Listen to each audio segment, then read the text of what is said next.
কোথায় থেকে দেখছেন? এই যে এখন থেকে 3 মাস 3.5 মাস আগে কাজটা করা হয়েছে।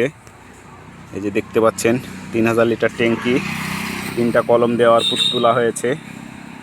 এই যে এখানে হলো মোটর, এই মোটর থেকে এপাশ দিয়ে যে লাইন করা হয়েছে, চিকন পাইপটা হলো মোটরের লাইন, মোটাটা হলো আউটপুট, মানে ওটা দিয়ে ট্যাপ কলে যাবে। দিয়ে মনে করেন যে সোলারের লাইন আছে এবং কারেন্টের, এই যে সোলার বসানো আছে মসজিদের ছাদে দেখতে পাচ্ছেন। এই সোলার দিয়ে পানি তোলা হচ্ছে মোটরে মসজিদের ছাদ থেকে। দিয়ে মনে করেন যে আবার ছাদে পাইপ লাগানো আছে যাতে মসজিদের ছাদের পানিগুলো এই ট্যাঙ্কিতে যায়। এই যে এপাশ দিয়ে পানিগুলো নামবে, 3টা এরকম পয়েন্ট আছে। ওই পানিগুলো আবার এই যে এখানে দেখতে পাচ্ছেন বোরিং করা আছে 4 ইঞ্চি 400 ফিট গভীর।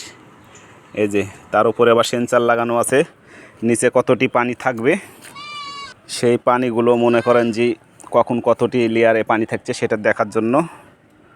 এই যে এখান দিয়ে এটা ফিল্টার সিস্টেম করা আছে 1000 লিটার ট্যাঙ্কি। এখান থেকে মনে করেন যে পাশেরটাতে আসবে, দিয়ে ওই বোরিংয়ের ভিতরে যাবে মাটির তলে।